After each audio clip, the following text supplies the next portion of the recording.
everyone? It's your girl Shay here, and I'm back with another video for you guys. And in this week's video, well, this Monday's video, I decided to continue on with talking about iconic animes. But this time I wanted to talk about what makes an anime iconic. And I feel like, honestly, it's really up to every individual's own definition of how they classify an anime as iconic. Some people classify an anime as iconic as animes that are revolutionary and ones that are more cutting edge above the rest. So for example, animes like Akira and Ghost in the Shell seem to fall into this very exclusive category.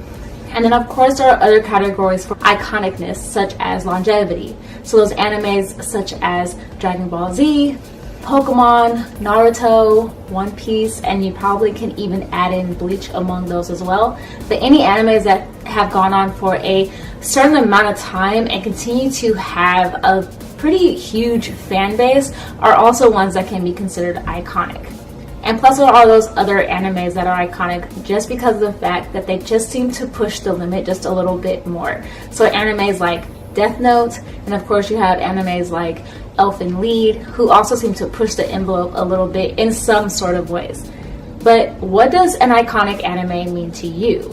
For me, it's more so based off of any anime that I seem to have some sort of a connection to, or any animes that at least spark up some sort of memory for me. So animes like Sailor Moon for me is definitely iconic. It's the first anime that I ever watched as a kid when I was 6 years old, and it's an anime that I still have such a strong connection to. And even though I've gone back and have watched this anime all over again, and while it's definitely not perfect, it still is an anime that I feel like so many young girls and just young people in general should definitely take a look at and watch. And then of course there's the anime Pokemon, which for me, while it has a longevity that a lot of iconic animes seem to have, it also for me once again strikes that nostalgic factor. I remember first hearing about Pokemon when I was 8 years old and I had no idea what it was about, and then I remember being caught up in the whirlwind of when Pokemon Mania hit the States in 1999 with Pokemon the first movie and the other movies that hit theatrical release after that. And of course with the games Pokemon Go, it seems like it hit everyone in the nostalgia feels and being able to be the Pokemon trainer that they all wanted to be as kids. And of course, who could forget Dragon Ball Z? For me, it was an anime that my brother actually watched, and then I got hooked on it after he did. And plus from there, for me, once again, it hits that nostalgic factor. But of course, there are animes that I've watched even as an adult that for me, I feel are so iconic. Animes like Nana, which I didn't watch until I was really 25 years old, which I'm now almost 28.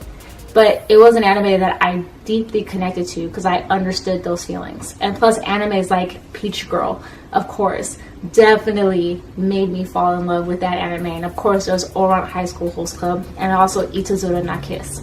All those animes for me at least hit some sort of home for me. And whether it was because I understood what the main character was going through, or it was just I loved the music, such as in Nana, or I just found the anime totally hilarious and was able to always put a smile on my face, which was the anime Ouran High School Host Club. But that's what iconic animes mean to me. Iconic animes for me doesn't matter if a lot of people like it or not. It doesn't matter if it didn't go on for very long. For me, it has to be an anime that has struck basically a nostalgic factor for me, or an anime that I'm deeply related to and I feel others might be able to relate to also. But I will have to say that for me also iconic does mean longevity, and it does also mean kind of like how well known an anime is also.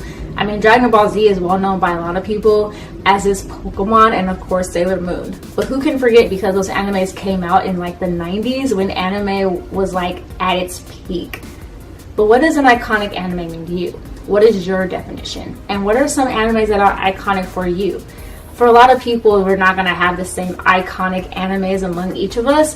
I mean, even when I came out with last week my list of top 5 most iconic animes, a lot of people didn't agree with my list. A lot of people felt I should have put on Neon Evangelion on the list, but I didn't add it on there because, number one, it's an anime that I actually hadn't seen before, and I also hadn't thought of it even when I scoured the internet for animes that people actually thought were iconic. But yeah, what are the ones that you would add onto your list? And what does an iconic anime definition for you, or what is a definition for you? I would like to know that. So comment down below, let me know, and also let me know what would be on your list of iconic animes, and also do you want me to continue talking about animes that might be iconic, or even if that's just about characters that are iconic, because I'm thinking about doing that too, because I feel like while an anime may not be iconic, but a specific character within that anime has become like the poster child or something like that. But alright you guys, that is my video. I hope you guys enjoyed it. I hope you guys have a great day. Like always, give this video a thumbs up, subscribe if you haven't already, and remember I come out with new videos every Monday, Wednesday, and Saturday, although I did miss this past Saturday, I'm sorry. Also, of course, remember that I will leave links in the description box below to all my social media accounts, my Instagram, my Twitter, and my blog as well. Alright you guys, bye.